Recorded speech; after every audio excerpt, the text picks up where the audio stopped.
Hi, my name's Eric. I've spent some recent time working with adults with disabilities. And what's funny about that is that would make every single one of us.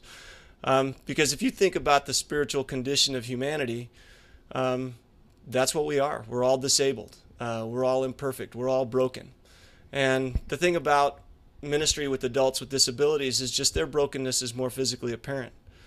Um, so I guess what I would say there is that the church itself is made up of disabled people, broken in one form or another, and that's why it's so wonderful to worship a powerful and mighty God of grace and mercy, because He's in the restoration business, and He restores people who are apparently healthy and powerful on a world standard, and He even works in the lives of people who have been in rebellion against Him.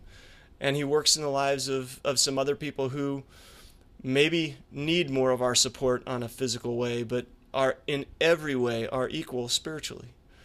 And so that was a really enlightening experience for me to realize that when I was involved in this ministry, that I was in one of the healthiest church communities I'd ever been in my life, because the marks of a great church are that humility and that love and that unity.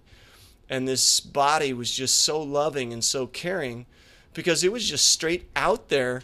Everybody had need, you know. I have need of someone to feed me. I have need to someone to push me around in a wheelchair. I have need for someone to just explain something to me in a different way, because I just don't get that in the way in which you're saying it. And so once those needs are out there and all pretense is gone, then great human relationship can take place, because there's no deceit. And so if you've never had the experience of working with adults with disabilities, you need to go to that body. Well, let's put it this way. You might have trouble finding that body in your church, because one of the great faults of our church today in Western society is that we overlook this group who are the most underprivileged and disenfranchised group of humanity that there is. So if you're fortunate enough to have a church where that ministry exists, you need to go there, and you just need to step in and just watch for a while, and watch how these apparently disabled people love you and accept you with no hesitation. If you're just willing to be open, just caring, just be there, just show love and caring, and you will be amazed at the unconditional love you receive in spite of your disability. They already know about theirs. They just don't bother to hide it. And maybe it'll help you get in touch with yours. When I had the chance to do music, the thing that I noticed was that this group had an unbelievable ability to worship God in an unencumbered way. And I started thinking about, why is that? I've thrown it out there now and just basically said to this group of people, this is your worship time, and, do what you want. Do what God is leading you to do. And they just started expressing that.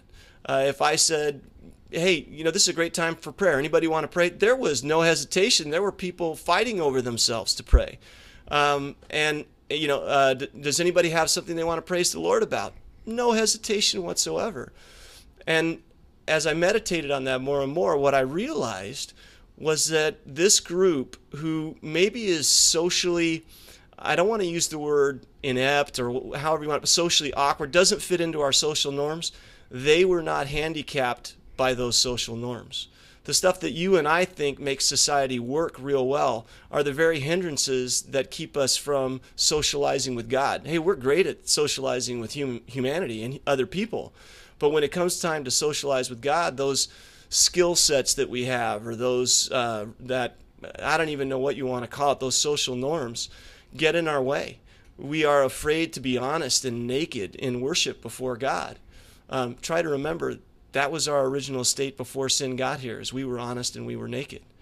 So it was an amazing experience for me, and a humbling experience for me, to realize that as I was leading worship, this group of people were just connecting with God so openly, so honestly, because they were free of all those social hindrances. And all I really had to do was just get them started and get out of the way, which is what the job of a music leader in worship is to get the congregation started and get the heck out of the way. The healthier the body, the less needed you really are.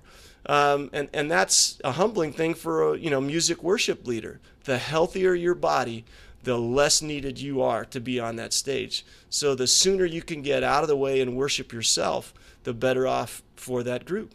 And so, this group of apparently disabled adults really helped me face my own spiritual handicaps, emotional handicaps, and really helped me open myself to God's restoring process.